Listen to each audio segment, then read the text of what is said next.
If you're anything like me, you are already thinking about the next school year. And one of the things I like to do in the last few weeks of school is to prep some things that I will need at the beginning of the year. In today's video, I am sharing some things that you can prep now so that you have less on your to-do list next fall. If you're new here, I'm Rachel Vincent and I share tips on how to run an effective and efficient classroom so that you can get more done and still have time to teach. For the longest time, I had no idea what I should actually prep at the end of the year because a lot of the things I wanted to do were going to change.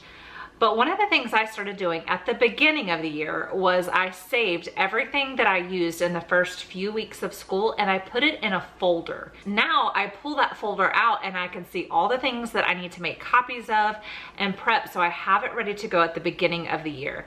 So if you're watching this video and you're thinking, I have no idea what I need to prep and I can't even think that far, this fall, as you are making copies for things for the first couple weeks of school, for the first days of school, put it in a folder, set it aside. That way, next end of the year, you can pull that folder out and you'll have things that you can prep ahead of time. So the easiest thing to prep at the end of the year for next fall are first week copies.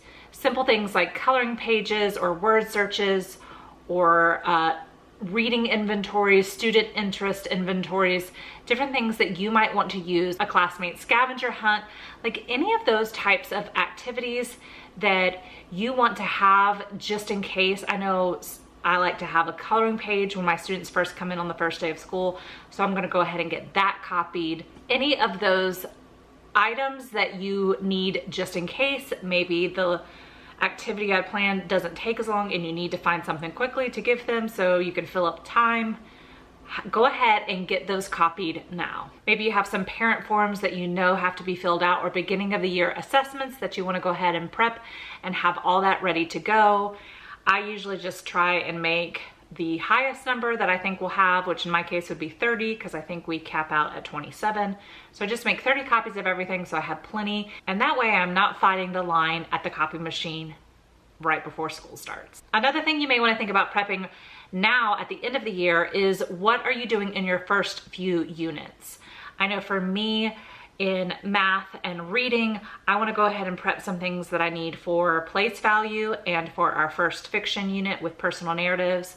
I also am going to prep our notebook labels and our notebook tabs that we use for our dividers. So those are all ready to go and I don't even have to think about it when it's time to teach in the second week of school. I can pull those things out and they are ready to go. The next thing you may want to think about are things that you use regularly each week or something that goes all year long.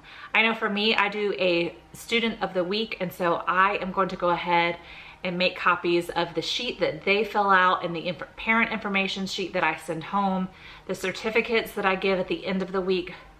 I'm gonna go ahead and copy all those, prep all those so that they are ready to go. I'm gonna go ahead and get my letter together for our first book order of the year. And if you maybe have spelling tests or reading logs or different things like that that you use regularly each week, go ahead and at least copy the first few weeks. You don't have to prep your entire year unless you want to, but at least get those first few weeks going to get you started and take a few things off that to-do list. If you want to get an even bigger head start on next year, check out my free roadmap to the beginning of the year. It will walk you through some simple steps that will take the stress out of the back to school season.